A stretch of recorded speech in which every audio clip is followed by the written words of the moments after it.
آج وہ پکار رہے ہیں این العرب این انتم یا جنون المسلمین، کہاں ہو مسلمانوں تم؟ نہتے لڑ رہے ہیں، نہتے لڑ رہے ہیں۔ لیکن یہ بات ذہن میں رکھیے گا کہ حق کبھی دبا نہیں کرتا۔ الاسلام یالو ولا یولا علیہ، اسلام ہمیشہ غالب رہے گا۔ اور پھر اس خطے کے بارے میں تو اللہ کے محبوب کے فرامین بہت واضح ہیں۔ دمشق کے دروازوں پر اور بیت المقدس کے آس پاس ایسے لوگ قیامت تک موجود رہیں گے کہ لوگوں کا ان کو تنہا چھوڑ دینا ان کو نقصان نہیں پہنچائے گا۔ اور فرمایا کہ وہ حق پر کھڑے رہیں گے یہاں تک کہ حضرت امام مہدی اور حضرت عیسیٰ کے عساکر کے ساتھ شامل ہو جائیں گے۔ اور وہ منظر کتنا دل فریب ہوگا جب حضرت عیسیٰ تشریف لائیں گے، اور یہ اس وقت امت 3 حصوں میں بٹ چکی ہوگی، اور یہ بالکل حالات اب ادھر جا رہے ہیں۔ ایک حصہ کٹ چکا ہوگا، شہید ہو چکا ہوگا، ایک فرار کا راستہ اختیار کر چکا ہوگا، بزدلوں کا ٹولہ، اور ایک لڑ رہے ہوں گے۔ حضرت عیسیٰ ان کے پاس آئیں گے، اللہ اکبر، اور انہیں کہیں گے کہ اب بتاؤ کیا کرنا ہے، میں بد دعا کرتا ہوں یہ غرق ہو جائیں گے، یا پھر یہ ہے کہ ان کے خلاف ہم لڑنے کے لیے تیار ہیں۔ تو وہ کہیں گے کہ ہم لڑ کے جہاد کر کے فتح حاصل کرنی ہے۔ حضرت عیسیٰ علیہ السلام کی ہمراہی میں جہاد اسلام ہوگا۔ اللہ اکبر، صحیح بخاری کی روایت ہے، تمام رجال ثقہ ہیں۔ میں اب میری زبان نہ کھل جائے، بڑی کوشش کی گئی کسی طرح سے حضرت امام مہدی کے نزول والی حدیثوں کو ضعیف قرار دیا جائے، آج سے چند سال پہلے محققین بٹھائے گئے کسی ملک میں، لیکن نہیں کر سکے۔ اور یہ حدیث بخاری میں ہے، اور اس سے ملتی جلتی باقی صحیح حدیث میں بہت ساری حدیث ہیں۔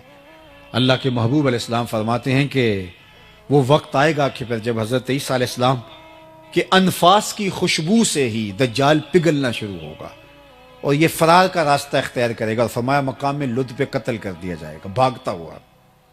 اللہ اکبر، بھاگتا ہوا مارا جائے گا۔ وہ جو جس پہ ناز ہے، اور وہ کہتے ہیں 1000 سال حکومت اس کے آنے پہ ہم کریں گے، اور ہیکل سلیمانی بنانے کے لیے یہ بےتاب ہیں، اور وہ تخت داؤدی جو رکھا ہوا ہے انگلینڈ کے اندر، وہ یہاں ہیکل سلیمانی میں رکھنے کے لیے بےتاب ہے کہ یہاں آ کے ہمارا مسیحا بیٹھے گا۔ وہ ان کا مسیحا بھاگتا ہوا مارا جائے گا، اور یہاں 6 ماہ کے بچے بھی سینے پہ گولیاں کھا رہے ہیں۔ یہ مسلمان کا جذبہ ہے، یہ ان کی طاقت ہے۔ پھر حضور علیہ السلام نے فرمایا کہ جب مقام لد پہ، اس وقت جو ایک چھوٹا سا دیہات تھا، تو اس وقت لوگ کہتے تھے یہ لد چھوٹا سا دیہات ہے، یہاں کیسے فرار ہوگا؟ لیکن آج دنیا کو پتہ چل گیا، دنیا کا حساس ترین ایئرپورٹ یہی ہے، اور 2 ٹرمینل اس کے بند ہیں جو انتہائی ہنگامی صورتحال کے لیے رکھے گئے ہیں۔ تو اب سمجھ آئی کہ دجال یہاں سے بھاگنا شروع ہوگا، اور یہاں حضرت عیسیٰ کے ہتھے چڑھ جائے گا، خنزیر کو بھی قتل کریں گے اور دجال کو بھی قتل کریں گے، صلیب کے نشان کو بھی توڑیں گے، اور پھر اسلام کو اللہ مسلمانوں کو یوں فتح دے گا کہ حضور نے فرمایا کہ اگر کسی پتھر کے نیچے، بخاری کی روایت ہے، پتھر کے پیچھے، پہاڑ کی اوٹ میں، کسی غار میں، کھو میں، کسی جگہ پہ بھی کوئی یہودی چھپ کے جان بچانا چاہے گا، تو وہ پتھر بھی آواز دے گا کہ یہ ظالم میرے پیچھے چھپا ہوا ہے۔ اللہ اکبر۔ پھر شرق سے لے کر غرب تک، شمال سے لے کر جنوب تک، کائنات کی کوئی چھت ایسی نہیں ہوگی جہاں میرے نبی کے نام کا جھنڈا نہیں جھول رہا ہوگا۔ اللہ اکبر۔ اللہ اسلام کو غلبہ اور قوت اور طاقت اور توانائی عطا۔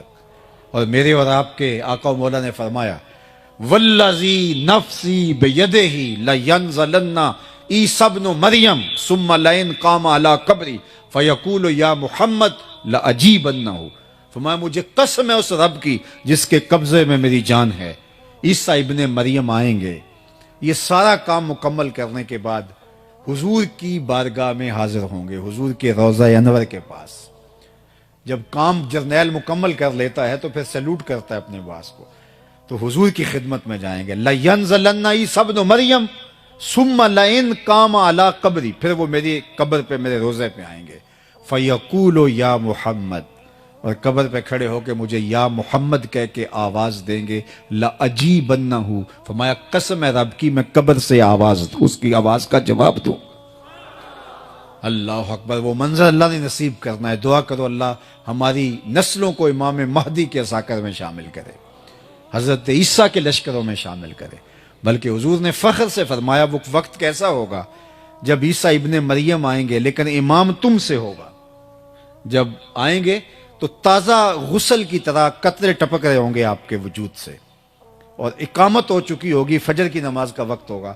حضرت عیسیٰ علیہ السلام جو ہیں وہ آئیں گے تو حضرت امام مہدی انہیں کو اشارہ دیں گے کہ آپ آئیں نماز پڑھائیں، تو وہ کہیں گے نہیں آپ ہی پڑھائیں. تو یہ واقعہ بیان کرنے کے بعد حضور نے فرمایا وہ وقت کیسا شاندار ہوگا جب ابن مریم آئیں گے لیکن امام تم سے ہوگا. اللہ اکبر. اللہ نے تو اللہ کی بارگاہ میں یہ دعا کرو کہ ہمیشہ حق اور حقانیت کے ساتھ ہمیں کھڑا ہونے کا جذبہ عطا کر دے. تو ام المومنین نے کہا کہ آپ کا رب آپ کو کبھی بھی پریشان نہیں ہونے دے گا، اس لیے کہ آپ کے اندر یہ وصف ہیں. یہ نمایاں 6 وصف ام المومنین نے بیان کیے. آئیے میں اور آپ دیکھیں، اپنے اندر اتر کے دیکھیں. میں یہاں اگرچہ ممبر پہ بیٹھا ہوں لیکن میں اپنے اندر اتر کے دیکھوں. میرے اندر یہ اوصاف ہیں، ان اوصاف کا کوئی حصہ ہے، اگر ہے تو مجھے مبارک ہو. آپ بھی یہاں بیٹھے بیٹھے اپنے اندر اتر کے دیکھیں کہ ان 6 اوصاف کو جو بڑے نمایاں واضح کھلے وصف ہیں میرے حضور علیہ السلام کی سیرت کے، جو حضور سیدہ خدیجۃ الکبریٰ برجستہ بیان کرتی ہیں، یہ اوصاف ہمارے اندر موجود ہیں. اگر موجود ہیں تو آپ کو مبارک ہو، اور اگر نہیں تو میں آپ کو ملامت نہیں کرتا، اور میرے میں نہیں ہے تو آپ مجھے ملامت نہ کیجیے. ہم آج سے عزم کر کے یہاں سے اٹھے کہ یہ 6 وصف اپنے اندر پیدا کرنے کے لیے جد و جہد کریں گے. پھر سن لیجئے، انک لتصل الرحم، آپ صلہ رحمی کرتے ہیں. دوسرا وصف وتصدق الحدیث، آپ ہمیشہ سچ بولتے ہیں. وتحمل الکلہ، جس کا کوئی بوجھ اٹھانے والا نہیں اس کا بوجھ آپ اٹھاتے ہیں. وتکسب المعدوم، اور جس کا کوئی کمائی کرنے والا نہیں اس کی ضرورت آپ پوری کرتے ہیں. وتقری الضیف، اور اونچے درجے کے مہمان نواز ہیں. وتعین علی نوائب الحق، اور حق کے راستے کے اندر جو لوگ کھڑے ہوتے ہیں آپ ان کے ساتھ کھڑے ہوتے ہیں، آپ کا وزن ان کے پلڑے میں ہوتا ہے. تو اللہ ہمیں ہمارے نبی علیہ السلام کی سیرت اپنانے کی توفیق دے. اللہ کے محبوب علیہ السلام کی سیرت اور اسوہ یا نور کو سمجھنے کے لیے آقا کریم کے قریب ترین لوگوں سے اگر ہم سوال کریں تو وہ حضور کی سیرت کے جلی عنوان ہمارے سامنے رکھتے ہیں.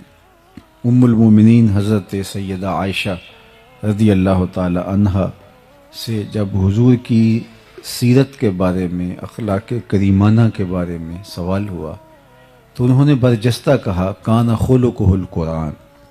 اے پوچھنے والے، ان کی سیرت دیکھنی ہے تو قرآن کھول کے بیٹھ جاؤ.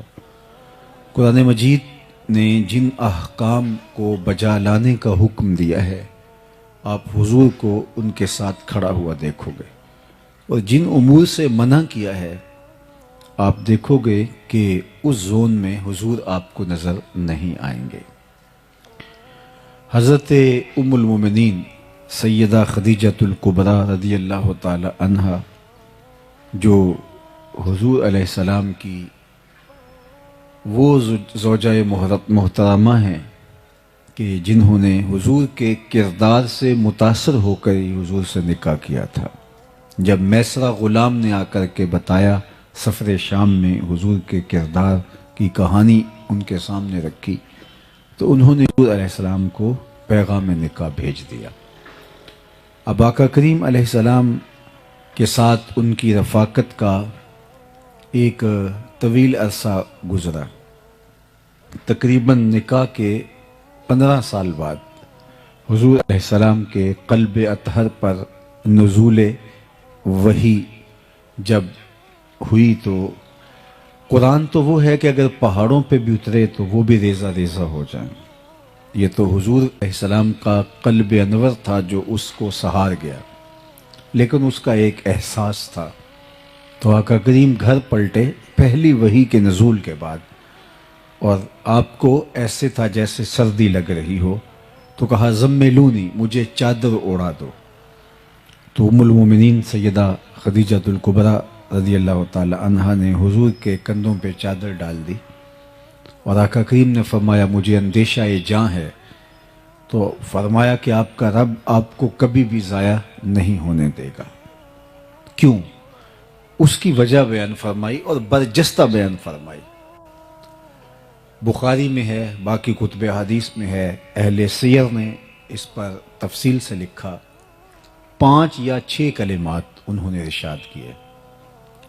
کلا واللہ ما یخزیک اللہ ابدا، سب سے پہلے تو انہوں نے حضور کو تسلی دیتے ہوئے کہا کہ ایسا ہرگز نہیں، آپ کا رب آپ کو کبھی بھی ضائع نہیں ہونے دے گا۔ کیوں؟ انک لتصل الرحم، آپ صلہ رحمی کرتے ہیں، رشتہ داروں کے ساتھ سلوک اچھا کرتے ہیں۔ تو جو رشتہ داروں کے ساتھ سلوک اچھا کرتا ہے تو یہ پہلا امتحان ہے کسی شخص کا۔ اچھی معاشرت کی تشکیل جب ہوتی ہے تو اس کا پہلا دائرہ رشتہ دار ہوتے ہیں، اور اگر یہاں کوئی کامیاب ہو گیا تو دوسرے دائرے میں، تیسرے دائرے میں، چوتھے دائرے میں بھی آپ اس کو کامیابی کے زینے چڑھتا ہوا محسوس کریں گے، کیونکہ رشتہ دار ایک تو اتنی جلدی کسی کو مانتے نہیں ہیں، اور دوسرا رشتہ دار اس رشتہ داری کی وجہ سے بات کرتے ہوئے بھی دیر نہیں لگاتے اور ایک دم اچھال کے بھی رکھ دیتے ہیں۔ یہ تو کوئی ہوں گے کہ جو اس بات کا خیال رکھیں، لیکن عمومی طور پہ رشتہ داروں کے رویے بہت تلخ ہوتے ہیں اور بہت کھردرا انداز ہوتا ہے۔ ہمارے ہاں یہ جو شریکہ برادری کا تصور ہے، تو حالانکہ شریک تو شرکت سے نکلا ہے، لیکن بہرحال یہ کسی اور مفہوم میں اپنا راستہ بنا گیا، اور عمومی طور پہ رشتہ داروں کے رویے ناہموار اور غیر مناسب ہوتے ہیں، اور انسان کو بھی غصہ زیادہ آتا ہے، یہ تو میرے اپنے ہیں، انہوں نے میرے ساتھ یہ سلوک کیوں کیا، تو تلخی بھی زیادہ بڑھتی ہے۔ اب ہی تو بندے کا امتحان ہوتا ہے کہ اس تلخی کو قابو پا سکتا ہے کہ نہیں، اس رد عمل کو اس کی عملی تنفیذ کرتا ہے یا اس کو وہیں روک لیتا ہے۔ تو یہ بندے کا سخت امتحان ہوتا ہے، اور اللہ بندوں سے امتحان لیتا ہے، اور یہ سب سے پہلا دائرہ ہے انسان کے ارد گرد معاشرت کا دائرہ۔ اس لیے میرے اور آپ کے آقا مولا نے فرمایا کہ جو یہ چاہے کہ اس کی عمر میں برکت ہو اور رزق میں اضافہ ہو، وہ رشتہ داروں کے ساتھ سلوک اچھا کرے۔ اگر کوئی شخص اپنے رشتہ داروں کے ساتھ رویہ اچھا رکھتا ہے تو اس کی عمر میں بھی برکت ہوتی ہے اور رزق میں بھی اضافہ ہوتا ہے۔ امتحان بھی بہت بڑا ہے، لیکن نتیجہ بھی دنیا اور آخرت میں اللہ تعالیٰ اس کو عطا فرماتا ہے۔ اب رشتہ دار کے تلخ رویوں کے باوصف ان کے ساتھ اچھا سلوک، یہ کسی شخص کا پہلا امتحان ہے جب وہ معاشرے میں اترنے لگتا ہے، چونکہ اس کا پہلا دائرہ ہی یہی ہوتا ہے۔ تو ام المومنین نے حضور کا جو نمایاں وصف بیان کیا وہ یہ تھا، انک لتصل الرحم، آپ صلہ رحمی کرتے ہیں۔ چونکہ بیوی سے بڑھ کر کون جانتا ہے کہ میرے شوہر کے دل میں رشتہ داروں کے لیے کیا جذبات ہیں، تو یہ بات ام المومنین نے برجستہ حضور علیہ السلام کے لیے کہی۔ اور پھر آپ حضور کی ساری زندگی دیکھ لیں، رشتہ داروں نے جو کچھ کیا، تباً لک ہنالک سائر الیوم لہذا جمعتنا، معاذ اللہ حضور شہادت کی انگلی اٹھا کے واز کرتے تھے، اور جس نے اس پر آوازہ کسا وہ رشتے میں چچا لگتا تھا، تو اس کے جواب میں قرآن نے کہا تبت یدا ابی لہب و تب، تیرے دونوں ٹوٹ جائیں، لیکن یہ پہلے جملہ چچا نے کہا تھا۔ راہوں کے اندر گڑے چچا کھودتا تھا، سکی چچی جو تھی وہ ام جمیل جنگل سے لکڑیاں کاٹ کے لاتی کانٹے دار، اور جن راہوں سے حضور نے گزرنا ہوتا ان راہوں میں بچھا دیتی۔ عقبہ بن ابی معیط اپنے گھر کا سارا کوڑا اٹھا کے حضور علیہ السلام کے دروازے کے سامنے پھینک جاتا۔ آقا کریم علیہ السلام کے گلے کے اندر کپڑا ڈال کر کے تاؤ بھی اسی نے دیے تھے۔ حالت سجدہ میں حضور علیہ السلام پر اوجھیاں ڈالی گئیں۔ تو یہ کتنا دردناک رویہ تھا، اور یہ سب کچھ کیا تھا رشتہ داروں نے۔ آج اللہ کے محبوب جب مکے میں فاتح بن کے داخل ہوئے تو سب تھر تھر کانپ رہے تھے. 10,000 اصحاب حضور کے ہمراہ تھے. انہیں یہ تھا کہ آج تو ہماری گردنیں اڑ جائیں گے. آقا کریم نے سب کو جمع کر کے کہا بتاؤ میں تمہارے ساتھ کیا سلوک کروں. تو انہوں نے سوچا کہ چلو ہمیں شہر بدر کر دی جائے لیکن جاں بخشی ہو جائے. تو کہا آپ کریم باپ کے کریم بیٹے ہیں, ہم آپ سے خیر کی توقع رکھتے ہیں. اور ان کو یہ تھا کہ چلو جاں بخشی ہو جائے چاہے شہر سے نکال دیں. لیکن ان کی آنکھیں پھٹی کی پھٹی رہ گئیں جب میرے اور آپ کے آقا و مولا حضور رحمت عالم نے فرمایا اذهبوا انتم الطلقاء, جاؤ تم آج کے بعد سارے آزاد ہو, اور میں تمہیں وہی کہوں گا جو میرے بھائی یوسف علیہ السلام نے اپنے بھائیوں کو کہا تھا لا تثریب علیکم اليوم, آج تمہارے اوپر کوئی مؤاخذہ نہیں. انہوں نے حضرت یوسف علیہ السلام کو تاریک کنویں میں ڈالا. مالک ابن زغر کے ہاتھوں پھوٹی کوڑیوں کے عوض یوسف علیہ السلام کو بیچ ڈالا, اور باپ کے سامنے آ کے مکر کیا کہ انہیں تو بھیڑیا کھا گیا ہے. کتنا تلخ رویہ تھا بھائیوں کا اپنے معصوم بھائی کے خلاف, اور انہیں تھا کہ وہ بولی بسری داستان بن گیا ہوگا یوسف. لیکن آج جب وہ ہاتھ میں کشکول لیے جناب یوسف کے سامنے حاضر ہیں تو آپ نے فرمایا کیا تم جانتے ہو کہ تم نے اپنے بھائی یوسف کے ساتھ کیا کیا؟ تو ان کو تو تصور بھی نہیں تھا کہ کہانی تو ان بھائیوں کے درمیان ہے. باپ کو یہ کہا کہ اس کو بھیڑیا کھا گیا ہے, عزیز مصر کہہ رہا ہے کہ تمہیں پتا ہے تم نے اپنے بھائی کے ساتھ کیا کیا. تو ایک ماضی کی ساری پرتیں کھلنے لگی, اور حضرت عزیز مصر کے چہرے میں ان کو یوسف کے خد و خال دکھائی دینے لگے, اور ادھر اندر خوف بھی اترنے لگا. اللہ اکبر. قرآن مجید میں یہ مقام اٹھائیے تو وہ ڈر سے گئے, ہونٹ کپ کپا رہے ہیں, اور عزیز مصر کے چہرے پر یوسف کے خد و خال دیکھ کر کے کہتے انکا لانت یوسف. اللہ اکبر, آپ یوسف ہیں. یہاں جو لفظ ہے انکا لانت یوسف, آپ یوسف ہیں. قال انا یوسف, کہاں میں ہی یوسف ہوں, اور یہ میرا بھائی ہے. حضرت بنیامین پاس بیٹھے تھے, اور پھر فرمایا اب ایک لمحے کی اذیت سے وہ گزرے کہ اب کیا ہوتا ہے. ساتھ ہی کہہ دیا لا تثریب علیکم اليوم, پریشان نہیں ہونا, تمہارے اوپر آج کوئی مواخذہ نہیں ہوگا. یعنی انہیں اس کرب سے بھی زیادہ دیر نہیں گزرنے دیا کہ جب یہ پہچان گئے کہ عزیز مصر یہ تو وہی یوسف ہے جس کو کنویں میں ڈالا تھا, آج عزیز مصر بن کے ہمارے سامنے. تو بھائیوں کی حالت غیر ہو رہی تھی, اور زبان میں لکنت پیدا ہو رہی تھی, آواز گلے میں پھنس رہی تھی, نکل نہیں رہی تھی. انکا لانت یوسف, آپ یوسف ہیں. اللہ اکبر. تو حضرت یوسف میں ہاں میں یوسف ہوں, لیکن ساتھ ایک لمحے کے تاخر کے بغیر کہا لا تثریب علیکم اليوم. تو اللہ کے محبوب علیہ السلام نے فرمایا کہ میں آج تم سے وہی کہوں گا جو میرے بھائی یوسف نے اپنے بھائیوں سے کہا تھا, آج تم سے کوئی مواخذہ نہیں کیا جائے گا. عثمان بن طلحہ یہ کعبۃ اللہ کا کلید بردار تھا, اور اللہ کے محبوب علیہ السلام نے اس سے کہا کہ کعبۃ اللہ کا دروازہ کھولو, میں اندر جا کے نوافل ادا کرنا چاہتا ہوں, نماز پڑھنا چاہتا ہوں, اللہ کے حضور سجدہ ریز ہونا چاہتا ہوں. اس نے انکار کر دیا, نہیں میں آپ کے لیے کعبہ کا دروازہ نہیں کھول سکتا. وقت گزر گیا, آج حضور فاتح بن کے داخل ہوئے تو فرمایا این عثمان بن طلحہ, عثمان بن طلحہ کہاں ہے؟ تو کپ کپاتا ہوا حاضر ہوا. فرمایا لاؤ کعبۃ اللہ کی کلید. دروازہ کھولا, حضور اندر اترے, بتوں کو توڑا, سجدہ ریزیاں کی اللہ کے حضور, واپس پلٹے تو سب صحابہ منتظر تھے کہ یہ دیکھیے یہ کس کو ملتا ہے.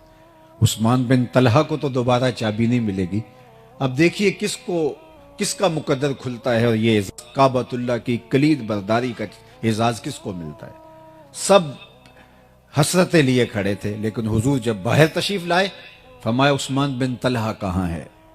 تو حاضر خدمت ہوا تو حضور نے اس کے ہاتھ میں چابی رکھتے ہوئے فرمایا یہ چابی میں تم کو دے رہا ہوں, قیامت تک یہ چابی تیری نسلوں سے بھی کوئی نہیں چھین سکے گا سوائے ظالم کے.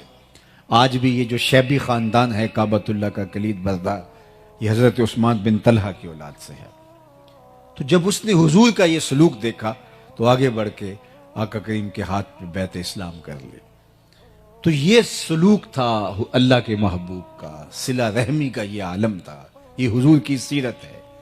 ہم چھوٹی چھوٹی بات پہ کہتے ہیں اگر تم ایک بات کرو گے تو ہم 10 باتیں کریں گے، ایک قدم پیچھے ہٹو گے تو ہم 10 قدم پیچھے ہٹیں گے، تم اگر پتھر مارو گے، اینٹ مارو گے تو ہم پتھر اٹھا لیں گے، تو یہ تو کوئی بات نہ ہوئی، یہ تو ہم اس سے آگے بڑھ گئے۔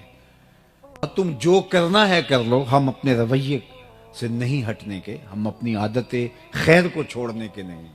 ایک بزرگ وضو کر رہے تھے پانی کنارے، تو ایک بچھو تھا جو ایک درخت کی ٹہنی پر پانی کے بہاؤ پہ جا رہا تھا، اور کبھی کوئی تیز جو ہے وہ لہر آتی تو وہ ڈوب جاتا، پھر اپنے آپ کو بڑی ہمت سے اس لکڑی کے ساتھ آ کے وابستہ کرتا، تو ان کے دل میں رحم جاگا، تو ہاتھ ڈال کر کے اس کو باہر نکالنے کی کوشش کی، تو اس نے اپنی فطرت کے مطابق ان کے ہاتھ پہ ڈنگ مار دیا، درد ہوا تو ہاتھ جھٹکا اور پھر گر گیا، پھر دوبارہ اس کو نکالنے کے لیے ہاتھ ڈالا تو پھر اس نے ڈنگ لگا دیا، یہ 7 مرتبہ ہوا۔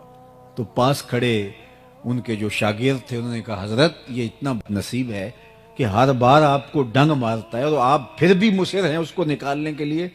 تو فرمایا کہ اس کے پلے ہے یہ، جب وہ اپنی بری خصلت سے باز نہیں آتا، میں اپنی اچھی عادت سے باز کیسے آ جاؤں؟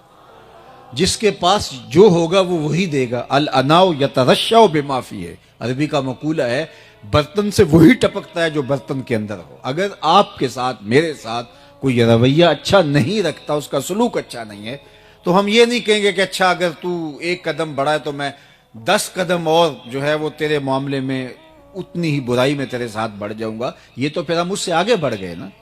ہم کہیں گے نہیں، تجھے بھی ایک دن جیت لیں گے محبت کے زور پر، سل من قطعک واعط من حرمک، اللہ کے محبوب نے فرمایا جو تم سے تعلق توڑے تم اس سے تعلق جوڑو، اور جو تمہیں محروم رکھے تم اس کی جھولیاں بھر دو۔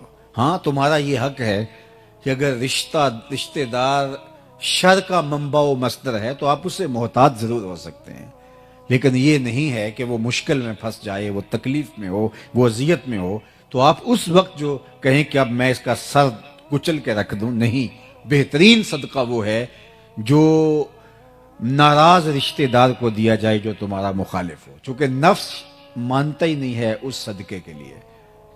آپ کہیں گے کہ اس نے تو ناک میں دم کر رکھا ہے، اور اگر اس کو بھی کھڑا کر دیا اور یہ بھی اگر جو ہے وہ صاحب ثروت ہو گیا تو یہ تو میرے لیے مشکل کھڑی کر دے گا۔ تو نہیں، اس کی مدد کرو، اگرچہ اس کا رویہ تلخ سے تلخ کیوں نہ ہو۔ تو پہلا کردار جو ام المومنین نے حضور کا بیان کیا وہ یہ تھا کہ انک لتصل الرحم، آپ کا رب آپ کو کبھی تنہا نہیں چھوڑے گا اور نہ آپ کو بے آبرو ہونے دے گا، اس لیے کہ آپ صلہ رحمی کرتے ہیں۔ دوسرا وصف حضور کو انہوں نے بیان کیا، وَتَحْمِلُ الْكَلَّ، جس کا کوئی بوجھ نہیں اٹھاتا اس کا بوجھ آپ اٹھاتے ہیں۔ اپنے بوجھ تو سارے ہی اٹھاتے ہیں، اوروں کے لیے جینا یہ زندگی ہوتی ہے۔ یہ تو ہم درختوں سے سیکھ سکتے ہیں، درخت اپنی چھاؤں میں کبھی خود نہیں بیٹھے، خود دھوپ میں جلستے ہیں، لیکن جو ان کے دامن میں آئے تو اس کو وہ ٹھنڈک فراہم کرتے ہیں۔ درختوں نے آج تک اپنا پھل خود نہیں کھایا، لوگوں کو دان کرتے ہیں۔ اوروں کے لیے جینا یہ زندگی ہے۔ دریاؤں نے اپنا پانی کبھی خود نہیں پیا، یہ اوروں کو سیراب کرتے ہیں۔ بادل خود اپنا پانی جو ہے وہ نوش جان نہیں کرتے، وہ اوروں کو دان کرتے ہیں۔ اوروں کے لیے جینا، اوروں کے لیے زندگی گزارنا یہ زندگی کا حسن۔ کمائی کرنے والا نہیں، آپ اس کے لیے کام کرتے ہیں، اس کے لیے مزدوری کرتے ہیں، کام کرتے ہیں، اس کے لیے تجارت کرتے ہیں۔ اللہ اکبر، یہ حضور کا وصف نمایاں ہے۔ اللہ اکبر، کہ لوگوں کے لیے حضور علیہ الصلوۃ والسلام کمائی کریں، تجارت کی ہے حضور نے، کس لیے؟ دوسروں کام آنے کے لیے۔ میں اور آپ سویر سے لے کر شام تک اور شام سے لے کر سویر تک اپنے آپ کے بارے میں سوچتے ہیں۔ علماء نے لکھا، یہ اچھی طرح مجھے اور آپ کو ذہن نشین ہونا چاہیے اور یہ زندگی کا ماٹو بنا لیں ہم۔ رزق کمانے کی 3 نیتیں ہیں، ان نیتوں کے استحضار کے ساتھ رزق حلال کمانا عین عبادت۔ سب سے پہلی نیت جس کے لیے ہمیں رزق کمانا چاہیے، وہ تجارت ہے، مزدوری ہے، کھیتی باڑی ہے، وہ ملازمت ہے یا کوئی اور عمل، ہم رزق اس لیے کمائیں کہ اپنے آپ کو سوال کی ذلت سے بچائیں، کیونکہ ہماری ضرورتیں ہمارے ساتھ جڑی ہیں۔ اس بدن کو 2-3 وقت کھانا چاہیے، گرمی اور سردی کے لیے لباس چاہیے، سر ڈھانپنے کے لیے چھت چاہیے، گھر چاہیے، بیمار پڑ جائیں تو دوائی چاہیے، یہ ہماری ضرورتیں ہیں۔ تو اگر ہم خود نہیں کمائیں گے تو ہمیں ان ضرورتوں کو پورا کرنے کے لیے کسی کے آگے ہاتھ پھیلانا پڑے گا۔ تو اس لیے رزق کمایا جاتا ہے کہ اپنے آپ کو سوال کی ذلت سے بچایا جائے، یہ پہلا مقصد ہے جو ہمیں ملحوظ ہونا چاہیے۔ دوسرا مقصد رزق کمانے کا اپنے زیر کفالت لوگوں کی ضرورتوں کی تکمیل، وہ بوڑھے ماں باپ ہیں، وہ اولاد ہے، بیوی ہے، یا آپ کے بہن بھائی آپ کے زیر کفالت ہیں، تو ان کی ضرورت، ان کی خوراک کی ضرورت، ان کی طبی ضرورت، ان کی تعلیم کی ضرورت اور ان کی دیگر ضرورتوں کی تکمیل۔ تو یہ دوسرا مقصد ہے رزق کمانے کے لیے۔ اس کے لیے پردیس کاٹا جاتا ہے، اس کے لیے دن رات ایک کیا جاتا ہے، تاکہ میرے بچوں، میرے ماں باپ، میرے اعزاء و اقربا جو میرے زیر کفالت ہے، ان کی ضرورت میرے ذمے ہے، تو میں آپ دکھ سہ لوں گا لیکن ان کی ضرورت کو پورا کروں گا۔ یہ دوسرا مقصد ہے رزق کمانے کا۔ تیسرا مقصد رزق کمانے کا یہ ہے، اور یہ ہماری نیت میں شامل ہونا چاہیے کہ اللہ تو مجھے میری ضرورت اور میرے زیر کفالت لوگوں کی ضرورت سے اگر زیادہ عطا کرے گا تو میں ان کی ضرورت پورا کروں گا، ان کی ضرورت کی تکمیل کروں گا جو کسی وجہ سے کما نہیں سکتے، اپاہج ہیں، لاچار ہیں، اراملہ ہیں، مساکین ہیں، یتاما ہیں، غربا ہیں، مفلوق الحال ہیں، کثیر العیال ہیں، کوئی بھی سبب ہے جس کی وجہ سے ان کی ضرورتیں پوری نہیں ہوتی۔ تو اللہ میں اس لیے رزق کما رہا ہوں کہ اگر تو میری اور میرے زیر کفالت لوگوں کی ضرورت سے تو مجھے زیادہ دے تو میں ان کی ضرورتوں کو پورا کروں گا۔ یہ 3 نیتوں کے ساتھ اگر ہم رزق حلال کمائیں تو وہ عین دین ہے۔ اگر چوتھی نیت جڑ گئی کہ میں معاشرے میں نمایاں ہو جاؤں گا، اپنے رشتہ داروں میں تفاخر کر سکوں گا، تو پھر بھی بے برکتی اتر آئے گی۔ اور اگر اس رزق کے ذریعے سے عیش و عشرت کروں گا، اپنی ناجائز خواہشات کی تکمیل کروں گا، یہ تو خیر بدترین صورتحال ہے۔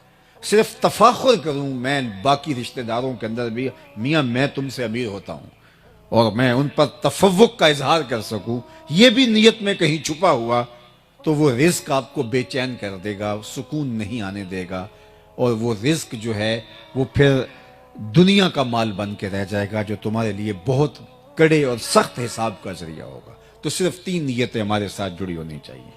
اللہ مجھے رزق دے، میں اپنی ضرورت کو پورا کروں، میں اپنے بچوں کی، اپنے زیر کفالت لوگوں کی ضرورت کو پورا کروں، اور اگر تو مجھے میری اور میرے بچوں کی ضرورت سے زیادہ عطا کرے تو پھر میں معاشرے کے ان لوگوں کی ضرورت کو پورا کروں جو کسی وجہ سے اپنی ضروریات کی تکمیل نہیں کر پاتے۔ یہ ہیں 3 نیتیں۔ ان نیتوں کے ساتھ جو تاجر اپنے ٹھیے پہ بیٹھ کے مزدوری کرتا ہے تو بظاہر وہ کوئی یہاں ممبر پہ بیٹھ کے واز نہیں کر رہا، لیکن کیا کہا؟ التاجر الصدوق الامین مع النبیین یوم القیامہ، وہ سچا تاجر قیامت کے دن پیغمبروں کے ساتھ اٹھایا جائے گا۔ کتنی بڑی بات، چونکہ اس کی نیت میں فرق نہیں ہے، اس کی نیت صرف یہ 3 چیزیں ہیں، اور اگر اس کی نیت پھیل گئی، آگے بڑھ گئی اور وہ شر کے زمرے میں آتی ہو تو پھر سب کچھ برباد ہو گیا۔ اسی طرح وہ مزدوری کرتا ہے تو القاسب حبیب اللہ، وہ مزدوری کرنے والا اللہ کا حبیب ہے، یہاں تک کہ جو اس کو تھکن لگتی ہے مزدوری کرتے ہوئے، کاروبار کرتے ہوئے، حتیٰ کہ ذہنی تھکن ہوتی ہے اس کو جو کاروباری مصروفیات کی وجہ سے، لوگوں کے تلخ رویے ہیں کاروبار میں سہنے پڑتے ہیں، تو اس کا بھی اللہ اس کو اجر عطا کرتا ہے۔ بلکہ کاشتکار ہے تو اس کی فصل سے جو چڑیاں چگ کے لے جاتی ہیں، اللہ اس کو بھی اس کے نامہ اعمال میں صدقے کے ثواب کی صورت میں لکھتا ہے، اس لیے کہ اس کی نیت کا خلوص جو ہے اس کو کہاں سے کہاں لے جاتا ہے۔ تو یہ 3 نیتیں میرے ساتھ اور آپ کے ساتھ جڑی رہنی چاہیے۔ میں مختلف اداروں میں بھی جانا ہوتا ہے، یونیورسٹیز میں بھی، کالجز میں بھی، تو وہاں بچے ڈاکٹر بن رہے ہیں، انجینئر بن رہے ہیں، تو ان کو کہتا ہوں کہ یہ ابھی سے اپنی نیت میں شامل کر لو. یہ ٹھیک ہے. بہت سارے لوگ پردیس میں جاتا ہوں تو وہاں بھی میں دوستوں کو کہتا ہوں ایک ایک خاندان کو اٹھاؤ، دو دو خاندانوں کو اٹھا دو. ایک گلی کے اندر 10 سے 15 گھر ہوتے ہیں تو ان میں سے عموماً متوسط لوگ ہوتے ہیں تو 2 یا 3 گھر غریب ہوتے ہیں، باقی 2-4 گھر امیر ہوتے ہیں، باقی متوسط ہوتے ہیں. اگر ہم صرف اپنی گلی کو اپنے ذمے لے لیں کہ ہم اپنی گلی میں کسی کو بھوکا نہیں سونے دیں گے، اس گلی کے غریب لوگ ہمارے ذمے ہیں، ان کے بچوں کی تعلیم ہمارے ذمے ہیں، ان کی شادیاں ہمارے ذمے ہیں، صرف ایک ایک گلی کو اپنے ذمے ہم لے لیں تو ایک اچھا صالح پاکیزہ معاشرہ جو ہے وہ تشکیل پاتا ہے. لیکن جب ہم خود غرضی کی زندگی گزاریں گے تو پھر معاشرہ اسی طرح کا ہوگا جس طرح اس وقت پایا جاتا ہے. اور ہمارا دین صرف ہمیں سجدے کرنے کی تلقین نہیں کرتا، ہمارا دین ہمیں ہمسایوں کا خیال رکھنے کی تلقین بھی کرتا ہے. میرے اور آپ کے آقا و مولا نے فرمایا اس قدر مجھے ہمسایوں کے حقوق کے بارے میں تاکید کی گئی کہ مجھے لگا کہ وہ وراثت میں حقدار نہ ٹھہرا دیا جائے. اور ہم نے تو یہ پڑھا ہے کہ اگر ہمسایہ بھوکا سو جائے تو 40 دن نمازیں قبول نہیں ہوتی. یہ ہمارا دین ہے. میرے اور آپ کے آقا و مولا نے یہاں فرمایا اپنے گوشت کی خوشبو سے غریب ہمسائے کو تکلیف نہ دو، یا تو تھوڑا پانی زیادہ ڈال لو، شوربے کی پیالی ہمسایوں کے گھر بھی بھیج دو. اور اگر ایسا نہیں کر سکتے تو ایسے زاویے میں، ایسے وقت میں، ایسی جگہ پہ اس کو پکاؤ کہ غریب تک اس کی مہک نہ پہنچ سکے. بچے تو بچے ہیں، ضد کر بیٹھے تو ان بچوں کی ضد کو کون پورا کرے گا؟ پہر کو سلا دیتی ہے بچوں کو وہ اس ڈر سے گلی میں پھر کھلونے بیچنے والا نہ آ جائے. اپنی دولت کی نمائش نہ کریں کہ لوگ اذیت میں مبتلا ہو جائیں. میں نے تو فقہا سے یہ بھی جو ہے وہ سنا ہے کہ آپ حج اور عمرہ کر کے آتے ہیں تو اس کی بھی بار بار لوگوں کو باتیں نہ سنائیں کہ غریب آدمی اس سے بھی جو ہے وہ اذیت میں آئے گا کہ میرے پاس بھی یہ چیزیں ہوتی تو میں بھی جو ہے وہ چلا جاتا، تو وہ بھی اذیت میں آ جائے گا. اس طرح کسی نے کہا تھا امیر آدمی آسائش نہ چھوڑے نمائش چھوڑ دیں تو غریبوں کی جان سوکھی ہو سکتی ہے. تو ہمیں ان 3 نیتوں کے استحضار کے ساتھ رزق کمانے کی تلقین کی گئی ہے.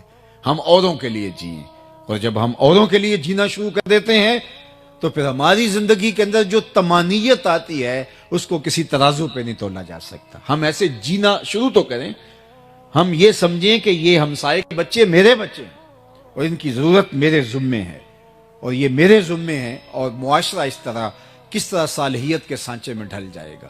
مساجد کی انجمنیں جو ہیں یہ صرف اپنا سارا زور مولوی صاحب کے اوپر نہ دیں کہ ان کو کس طرح ہم نے قابو میں رکھنا ہے. یہ پورے محلے کو دیکھیں کوئی غریب بھوکا تو نہیں سوتا، یہ ذمہ داری ہے اس کی، یہ اس کے منصب کے اندر شامل ہے.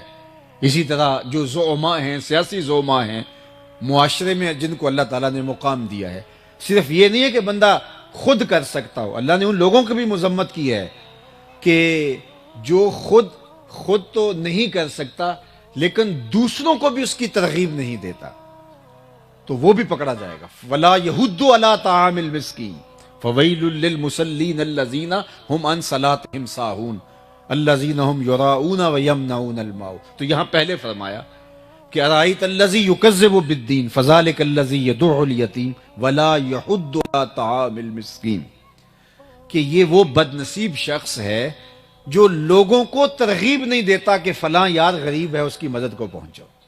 خود اس کے پاس دولت ہے، وہ تو بہت بڑے امتحان میں ہے، اس کو تو ڈھونڈ کر کے دینا چاہیے، لیکن وہ خود اس اہلیت میں نہیں ہے کہ وہ لوگوں کی مدد کر سکے. لیکن وہ لوگ جو غریب ہیں وہ اس کی نظر میں ہیں اور اس کا اثر ان پہ بھی چلتا ہے جو صاحب ثروت ہیں. تو وہ ان کو اگر نہیں کہتا، وہ کہتا ہے مجھے کیا لگے اور میں ان کا احسان اپنے اوپر کیوں لوں، ان کو ترغیب دے کہ ان کی مدد کرواؤں، مجھے کیا لگے. تو اللہ تعالیٰ نے سورہ الماعون کے اندر جہاں مذمت کی منافقوں کی، اس کی بھی کی کہ اس کی بدنصیبی کیا ہے، وَلَا يَحُضُّ عَلَىٰ طَعَامِ الْمِسْكِينِ. اور سورہ البلد کے اندر فرمایا أَلَمْ نَجْعَلْ لَهُ عَيْنَيْنِ وَلِسَانًا وَشَفَتَيْنِ وَهَدَيْنَاهُ النَّجْدَيْنِ فَلَاقْتَحَمَ الْعَقَبَةَ وَمَا أَدْرَاكَ مَا الْعَقَبَةُ فَكُّ رَقَبَةٍ أَوْ إِطْعَامٌ فِي يَوْمٍ ذِي مَسْغَبَةٍ يَتِيمًا ذَا مَقْرَبَةٍ. وہاں ارشاد ہونٹ دیے ہیں لیکن تو ان کے حق میں کیوں نہیں بولا، تو نے ان کی غربت کی آواز دوسروں تک کیوں نہیں پہنچائی. تو یہ ہماری ذمہ داریوں میں شامل ہے کہ ہم اپنے اعتراف پہ غور کریں کہ کوئی بندہ اگر بھوکا مر گیا تو وہ بوجھ ہمارے ذمے ہے، لیکن ہماری بے حسی، پوری دنیا کی بے حسی نے آج انسانیت کو خانوں میں بانٹ دیا ہے۔ بلکہ میں تو کہتا ہوں کہ جو الگ الگ اچھے اچھے ٹاؤنز بن رہے ہیں، یہ بھی غریبوں اور امیروں کی بستیاں الگ الگ ہو رہی ہیں۔ ڈیفنس میں اور طرح کے لوگ آباد ہیں، غریب محلوں میں اور طرح کے لوگ آباد ہیں، تو بستیاں الگ ہو رہی ہیں، لوگ امیر غریب ان کے اندر جو ہے وہ لمبی لکیریں کھینچی جا رہی ہیں۔ اور ہمیں جو زندگی دی گئی تھی وہ ترغیب کی زندگی دی گئی، تو اپنے لیے جینا کمال نہیں ہے، اوروں کے لیے کمال ہے۔ تو یہ حضور کا وصف نمایاں ہے جو ام المومنین نے بیان کیا، وَتَقْسِبُ الْمَعْدُومَ، جس کا کوئی کمائی کرنے والا نہیں، آپ اس کی کمائی کرتے ہیں۔ سیرت اس لیے نہیں ہوتی، یا میلاد اس لیے نہیں ہوتا، یا جلسہ اس لیے نہیں ہوتا، یا تقریر اس لیے نہیں ہوتی کہ میں تقریر کروں اور آپ نعرے لگاتے تھکے نہ، اور آپ کہیں کمال کر دیا، کبھی پھول پھینکے کبھی نوٹ پھینکے۔ یہ مجھے اور آپ کو بھولا ہوا سبق یاد دلانا ہوتا ہے، اپنے آپ کو بھی اور آپ کو بھی۔ مجھے اس سیرت کے عنوان سے اپنے لیے ڈھونڈنا ہے کہ میرے اور آقا و مولا جن پہ ہم درود پڑھتے ہیں ان کی تو زندگی یہ تھی، تو کیا میں ان کی زندگی کے کتنا قریب ہوں، میرے اندر کہاں تک ہے یہ، میں نے زندگی میں کتنے دکھیوں کو، کتنے دف حضرت عبد الرحمن 30,000 غلام آزاد کیے۔ تو ہمیں لوگوں کو، مصیبتوں میں پھنسے ہوئے لوگوں کو آزاد کرنا چاہیے۔ اس دور کی جو غلامی ہے، معاشی بحران ہیں، اذیت ہیں، اس میں لوگوں کو ان کے پاؤں پہ کھڑا کریں، ان کی ضرورتوں کی تکمیل کریں۔ یہ میرے حضور کی سیرت ہے، اور سیرت بیان اس لیے کی جاتی ہے کہ اس سیرت کو ہم اپنے اندر اتاریں اور اس کا عکس اپنے اندر پائیں، تاکہ ہمارے آقا خوش ہوں۔ صرف سن کے کہ واہ سبحان اللہ، یہ ہم صرف ان کو بیان کر کے سبحان اللہ کہہ رہے نہیں۔ دین کا تقاضا ہم سے یہ ہے کہ ہم قسمت کا رزق ساتھ لے کے آتا ہے اور برکت چھوڑ کے جاتا ہے۔ ہمارا کچھ نہیں کھاتا، اپنی قسمت کا ہمارے دسترخوان سے کھاتا ہے، اور ہمارے دسترخوان سے کھانے کی وجہ سے ثواب بھی ہمیں ملتا ہے، عزت بھی ہمیں ملتی ہے، اور وہ برکت بھی چھوڑ کے جاتا ہے۔ اس لیے خوش دلی کے ساتھ مہمانوں کا استقبال کیا جائے، ان کو کھانا کھلایا جائے۔ اللہ اکبر۔ آدھا فقر حضرت سیدنا شیخ عبد القادر الجیلانی علیہ رحمہ و رضوان فرماتے ہیں، آدھا فقر بھوکوں کو کھانا کھلانا اور برہنہ بدن لوگوں کو لباس پہنانا ہے۔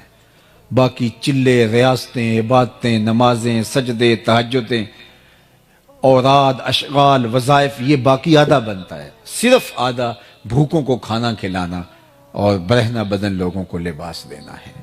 فقیر اس بات پہ راضی ہوتا ہے کہ اس کا دسترخوان چلتا رہے۔ اٹ کھڑک کے دکڑ وجے تتا ہوئے چلہ، آن فقیر کھا کھا جامن راضی ہوئے بلا۔ فقیر کا مزاج یہ ہے کہ لوگ آئیں اور اس کا دسترخوان چلتا رہے، اسے خوشی ہوتی ہے جب اس کے دسترخوان سے کوئی لقمہ اٹھاتا ہے۔ تو یہ چوتھا وصف ام المومنین نے حضور کا بیان کیا۔ پانچواں وصف وتصدق الحدیث، حضور آپ نے کبھی جھوٹ نہیں بولا، آپ ہمیشہ سچ بولتے ہیں، آپ کا رب آپ کو کبھی ضائع نہیں ہونے دے گا۔ اب آئیے ہم یہاں رکتے ہیں کہ ہماری زندگی میں سچ ہے یا جھوٹ؟ تو قدم قدم پہ ہم جھوٹ بولتے ہیں۔ آج ہمارا تاجر کہتا ہے جناب جھوٹ نہ بولیں تو سودا نہیں بکتا۔ میں نے کہا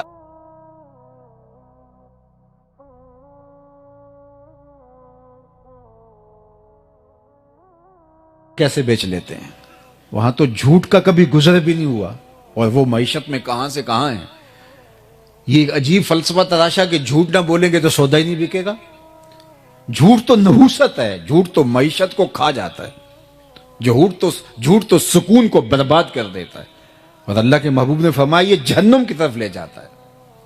اور سنو حضور نے کیا ارشاد فرمایا، جب کوئی شخص جھوٹ بولتا ہے تو اس کے منہ سے بدبو نکلتی ہے، جو عام لوگ تو نہیں سونگھ پاتے، لیکن اللہ کے نورانی اور حساس فرشتے اس کا احساس کرتے ہیں اور 1 میل پیچھے ہٹ جاتے ہیں۔ رحمت لانے والے فرشتے جھوٹ بولنے کی وجہ سے بدبو نکلتی ہے اس سے 1 میل پیچھے ہٹتے ہیں، اور سویر سے لے کر شام تک جہاں جھوٹ ہی ہو تو فرشتے کتنے دور جا چکے ہوں گے۔ باپ بیٹے سے جھوٹ بولتا ہے، بیٹا ماں سے جھوٹ بولتا ہے، ماں بیٹی سے جھوٹ بولتی ہے، بیٹی اپنے بھائی سے جھوٹ بولتی ہے، بھائی اپنی بہن سے جھوٹ بولتا ہے۔ تو ایک گھر سے اتنے لوگ جھوٹ بول رہے ہوں تو وہاں تو بدبو کے بوکے پھوٹ رہے ہوں گے۔ تو رحمت کے فرشتے تو دور دور کہیں ہوں گے جنہوں نے رحمت لے کے آنی تھی. اب نحوست آ گئی, رحمت والے تو آ ہی نہیں سکتے. ہم نے کیا سمجھا, کسی نے تعویذ ڈال دیے, کسی نے جادو کر دیا. ہم نے کیا سمجھا, کسی نے ٹونا کر دیا, کسی نے بندش کر دی, اس لیے سب کچھ ہو رہا ہے. یہ ہم نے سوچا ہی نہ کہ جھوٹ کی وجہ سے بدبو پھیلی ہے اور رحمت کے فرشتے ہماری گلی سے بھی نہیں گزرتے. اور ہم گئے پھر بابوں کے پاس, اور وہ جھوٹ کا پلندہ تو پہلے یہ جھوٹ کا سامان لے کے گٹلی باندھ کے بیٹھا ہوا تھا. اس نے کہا تم تو ویلے سے آ گئے ہو, اگر نہ آتے تو یہ تعویذ چل جانے تھے, ککھ نہیں رہنا تھا تمہارا اگر تم 2 دن لیٹ ہو جاتے.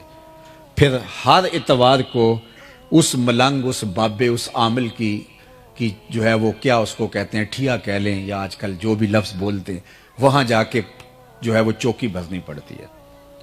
اور اتنے بد نصیب ہوتے ہیں, کوئی 3 سال سے نہیں نہایا, کوئی 4 سال سے غسل نہیں کیا, کوئی گالیاں بکتا ہے, کوئی جو ہے وہ بےہودگی پہ اتر آتا ہے. اور روز اخبارات کے اندر آپ دیکھتے ہیں کہ بابے نے کیا کرشمہ کر کے رکھ دیا, اور عزتوں سے کھیلنے والے یہ لوگ ہوتے ہیں. اور وہاں رش لگا ہوتا ہے, وہاں بھاگم بھاگ ہوتی ہے. کیوں جی, یہ ہمارا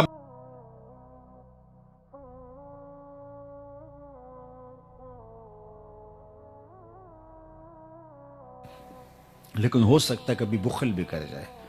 بلکہ ایک روایت میں فرمایا گیا کہ جو اولاد ہوتی ہے مبخلتن و مجبنتن, یہ تھوڑا تھوڑا بخیل بھی بنا دیتی ہے اور تھوڑا تھوڑا بزدل بھی بنا دیتی ہے. جب بندے کی شادی نہیں ہوتی, اولاد نہیں ہوتی, وہ مشکل میں بھی کود جاتا ہے اور شاہ خرچ بھی ہوتا ہے, لیکن اولاد کے بعد تھوڑا تھوڑا بخیل ہو جاتا ہے اور تھوڑا تھوڑا بزدل بھی ہو جاتا ہے. تو مبخلتن و مجبنہ, اولاد بخیل کر دینے والی ہے اور بزدل بنا دینے والی ہے. تو کہا مومن ہوتا فطرتاً سخی ہے, لیکن ہو سکتا ہے کبھی بخیل, بہادر ہے, لیکن ہو سکتا ہے کبھی بزدل بھی ہو جائے. پھر تیسرا سوال ہوا, مومن جھوٹا ہو سکتا ہے؟ فرمایا جھوٹا نہیں ہو سکتا. یہ نہیں ہو سکتا کہ مومن ہو اور جھوٹا ہو. اور یہاں سچا بندہ ڈھونڈنے سے نہیں ملتا. اب کیا کریں, مومن کی تو علامت بتائی گئی ہے کہ مومن جھوٹا نہیں ہو سکتا. تو پھر ہمیں دیکھنا پڑے گا ہم کھڑے کہاں. دل مسلمان ہے تیرا نہ میرا, اقبال نے کہا تھا, دل مسلمان ہے تیرا نہ میرا, تو بھی نمازی میں بھی نمازی. نمازیں تو ہم پڑھے جا رہے ہیں, لیکن اصل ہمارا اندر لٹا ہوا ہے. مومن کی علامت کیسے پہچانے کے مومن؟ منافق کی 4 علامتیں بیان کی گئی ہیں. ان میں سے ایک علامت اذا حدث کاذب, جب وہ بولے گا جھوٹ بولے گا. اور یہ علامت اگر مومن نہیں ہو تو وہ مومن نہیں, یہ نفاق کی علامت ہے. تو مجھے اور آپ کو دیکھنا ہوگا, چاہے اس کی قیمت کوئی بھی دینی پڑے. سچ بولنے کی قیمت تو دینی پڑتی ہے, کوئی حرج نہیں ہے, لیکن یہ اللہ کے محبوب علیہ الصلوۃ والسلام نے علامت ایمان بتائی ہے کہ مومن سچا ہوتا ہے, مومن جھوٹا نہیں ہوتا. تو فرمایا وتصدق الحدیث, آپ سچ بولتے ہیں. اور میں آپ کو بتاؤں کہ میرے اور آپ کے آقا و مولا اعلان نبوت سے قبل بھی صادق اور امین کہلاتے تھے. حضور نے کوہ صفا پہ جب صنادید قریش کو جمع کیا تو ان کو ایک بات کہی تھی جو تاریخ کے اوراق میں موجود ہے, کہ اگر میں کہوں کہ پہاڑ کی دوسری جانب سے ایک لشکر آ رہا ہے جو تمہیں کچل ڈالے گا, مان لو گے؟ انہوں نے کہا دیکھیں گے, نظر آیا تو فبہا, نظر نہ بھی آیا تو کہیں گے ہم اندھے ہیں آپ سچے ہو, کیونکہ ہم نے آپ کو کبھی جھوٹ بولتے نہیں سنا. تو فرمایا پھر مان لو اللہ ایک ہے. تو پھر انہوں نے انکار تو کیا, لیکن اندر کہہ رہا تھا جو کل سچا تھا وہ آج بھی سچا ہے. اور ایک وقت آیا پھر ماننے پہ مجبور ہو گئے. اور امین ایسے کہ ابو جہل نے کہا کہ وقت تیزی کے ساتھ ہاتھوں سے نکلتا جا رہا ہے, اگر 4 اور لوگ ان کے ساتھ جڑ گئے تو پھر قابو پانا مشکل نہیں ہوگا. تو اس نے کہا گرو جی کیا کریں؟ کہا ہر قبیلے سے ایک ایک فرد لو اور ان کے گھر کا محاصرہ کرو اور معاذ اللہ حضور کو شہید کر دو, اور اگر بنو ہاشم اٹھ کھڑے ہوئے تو مل کے مقابلہ کریں گے, اور اگر انہوں نے خون بہا مانگا تو خون بہا مل کے دے دیں گے, کوئی مشکل نہیں ہوگی. اور اتنے قبائل کے سامنے اکیلے بنو ہاشم نہیں کھڑے ہو پائیں گے. اور حضور کے گھر کا پھر محاصرہ کر لیا.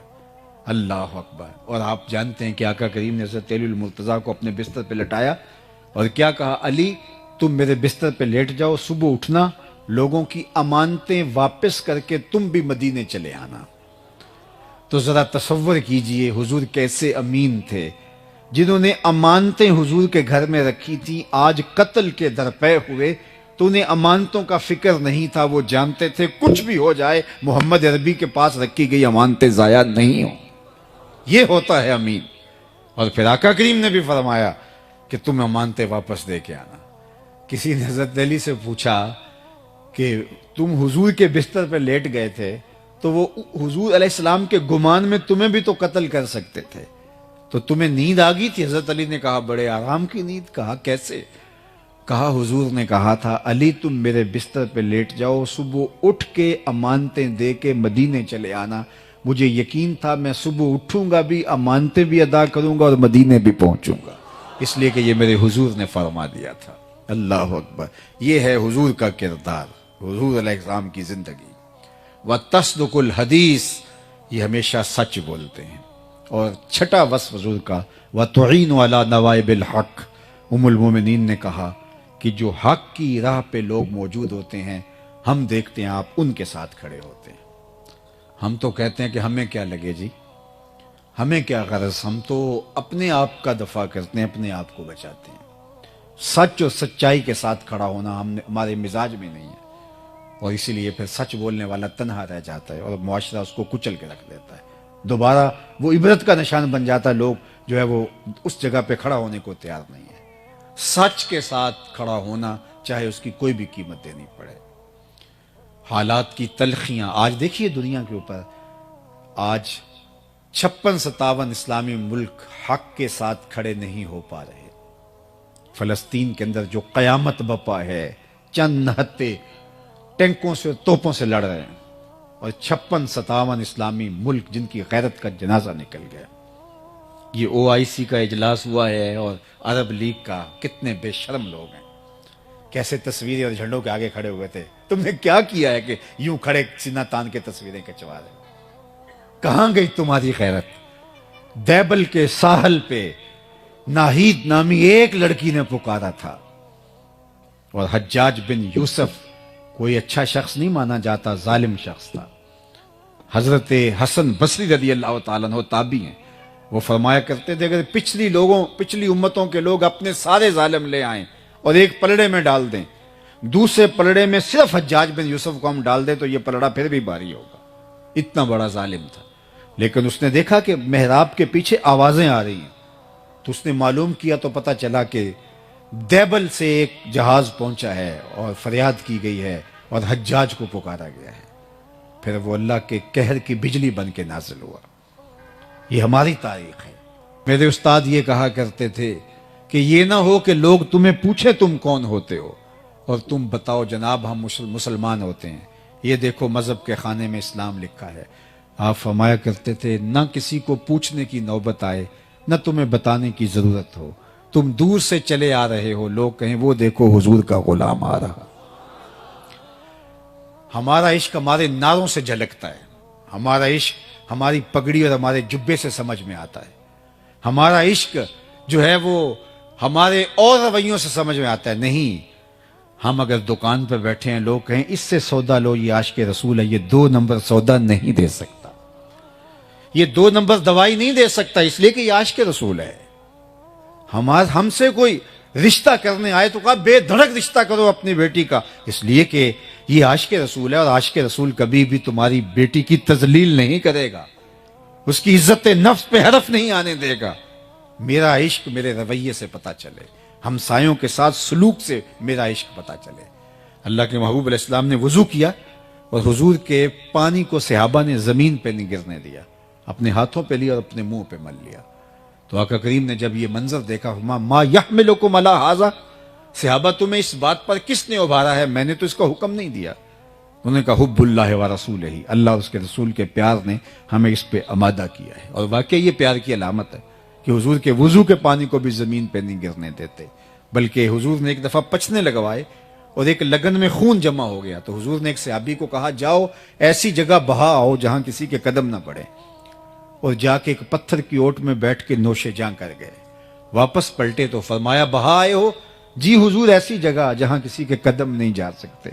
تو مسکرا کے کہا لعلک شربتا، شاید تم نے پی لیا ہے۔ کہا جی حضور۔ تو آقا کریم نے فرمایا یا غلام قد حررتا نفسک من النار، اے بیٹے تو نے اپنے آپ کو آتش دوزخ سے بچا لیا ہے۔ اللہ کے محبوب علیہ السلام کے وضو کے پانی کو زمین پہ نہیں گرنے دیتے. حضور نے فرمایا صحابہ تم یہ کیوں کرتے ہو؟ کہ حب اللہ و رسولہ، اللہ اس کے رسول کی محبت. تو حضور نے اس کی نفی نہیں کی، لیکن کہیں محبت کا رخ ادھر ہی رہے اور دوسری چیزیں بھول جائیں. حضور نبی ہیں، اس لیے فرمایا جو چاہے اللہ اس کے رسول سے محبت کرے، اللہ رسول اس سے محبت کرے، اس کو 3 کام بھی کرنے چاہیے. ایک، جب بولے سچ بولے، جب اس کے پاس امانت رکھی جائے اس میں خیانت نہ کرے. اور تیسری بات فرمائی اس کی ہمسائیگی میں کوئی آ بسے تو مجاورت کا، ہمسائیگی کا حق ادا کرے. تو یہ 3 چیزیں کہیں فراموش نہ ہو جائیں تو میں اور آپ محبت کے اظہار کے اور جو سلیقے ہیں ان کو بھی اختیار کریں. میں خاموشی سے بات کرنے کا عادی ہوں، تو کسی نے کہا کہ یہ نعرے کو پسند نہیں کرتا. ایسا نہیں ہے، لیکن میں کہتا ہوں تھوڑا سا اپنے آپ کے اندر اتر کر کے دیکھو. پسند ناپسند کی بات نہیں ہے، ہم تھوڑا سا غور کریں. ہمارا عشق صرف نعرے میں نہیں رکھا گیا، نعرہ بھی محبت کا ایک اظہار ہے، میں انکار نہیں کرتا، لیکن ہم نے اپنے رویے کو دیکھنا ہے. ہم ہمسایوں کے ساتھ کیسے ہیں؟ ہم دکان پہ بیٹھے اس وقت بھی عاشق رسول ہیں؟ صرف جلسے میں عاشق رسول ہوتے ہیں. ہم دکان کے اوپر بیٹھے ہم عاشق رسول نہیں ہوتے. ہماری نماز مسجد میں ہوتی ہے اور ہم جب ٹوپی مسجد میں پھینک کے جاتے ہیں تو نماز بھی وہیں پھینک کے جاتے ہیں. لیکن اگر ہم اس نماز کو، اس سجدے کو، اس رکوع کو جو مسجد میں ادا کی دکان پہ بھی ساتھ لے آتے، اس کو کاروبار میں بھی ساتھ لے آتے، اس کو رشتہ داری میں بھی ساتھ اس نماز کو لے آتے. ہم دعائے قنوت میں کیا پڑھتے ہیں؟ وَنَخْلَوْ وَنَتْرُكُ مَن يَفْجُرُكَ، اللہ جو تیرے حکموں کو توڑے گا، تیری شریعت کا باغی ہوگا، ہمارا اس کے ساتھ کوئی تعلق نہیں ہے. لیکن ہم نے صرف قنوت میں پڑھا، عملی زندگی میں یہ نہیں ہوتا. تو اللہ نے فرمایا سو خرابی ہے ان نمازیوں کے لیے جو ٹکریں تو مار رہے ہیں لیکن نماز نہیں پڑھ رہے. جب نماز پڑھی ہے تو نماز رویوں میں اتر آئے. عاشق رسول ہیں تو عشق رویوں میں اتر آئے. یاری لا تو پاک نبی سنگ، اے پر پوری یاری، پھر درود قبول ہے تیرا لکھ نہ لو ایک واری. پھر لاکھ، سوا لاکھ، سوا کروڑ مرتبہ نہیں بھی پڑھا تو کوئی فرق نہیں پڑتا، وہ ایک بار بھی کافی ہو جائے گا، لیکن وہ اندر سے پڑھا ہو، تیری زبان بھی بولے، تیری روح بھی بولے، تیرا دل بھی بولے. تو آئیے میں اور آپ اپنے عشق کو حقیقی صورت اور شکل میں اپنی روحوں کے اندر اتار لیں تاکہ وہ عشق ہماری زندگی سنوار دے. عشق تو زندگی کو کہاں سے کہاں اٹھا کے لے جاتا ہے. وہ اور عشق ہے جو غالب کو نکما کر دیتا ہے. غالب نے کہا تھا نا، عشق نے غالب نکما کر دیا، ورنہ ہم بھی آدمی تھے کام کے. لیکن ایک شاعر احمد ہوا، اس نے غالب کا جواب دیا، عشق نے احمد معلّہ کر دیا، ورنہ ہم تو آدمی تھے نام کے. یہ عشق تو سر بلند کر دیتا ہے، یہ تو اونچا کر دیتا ہے. تو میں اور آپ اگر دعویٰ عشق رسول رکھتے ہیں تو یہ چھوٹا دعویٰ نہیں ہے، یہ بہت بڑا ہے. یہ ہماری زبان سے چھل کے، ہمارے رویوں سے ٹپ کے، ہماری عادات سے اس کا ظہور ہو، ہماری رشتہ داریوں میں اس کی چمک دکھائی دے، ہماری دکان سے پھوٹ کے اس کا نور پھوٹے کہ یہ عاشق رسول ہوتا ہے. ایک اچھا حساس شہری بن کے عشق رسول ہمیں زندگی گزارنے کی تلقین کرتا ہے. تو فرمایا اگر تم چاہتے ہو کہ اللہ اس کے رسول سے پیار کرو اور اللہ اس کا رسول تم سے پیار کرے تو تمہارا یہ عمل کہ تم میرے وضو کے پانی کو زمین پہ نہیں گرنے دیتے اپنی جگہ پہ، لیکن یہ 3 کام کبھی فراموش نہ کرنا. ہمسائے کے حق کا خیال رکھنا، امانت ہو تو اس کو پورا ادا کرنا، اور جب بھی بولنا تمہاری زبان پر ہمیشہ سچ کے سوا کچھ نہیں ہونا چاہیے. اللہ تعالی حضور کا اسوہ نور ہماری زندگیوں میں اتار دے. کار ما آخر شدو آخر زما کار نشد، مشت خاک ما غبار کوچا یار نشد. و آخر دعوانا ان الحمدللہ رب العالمین.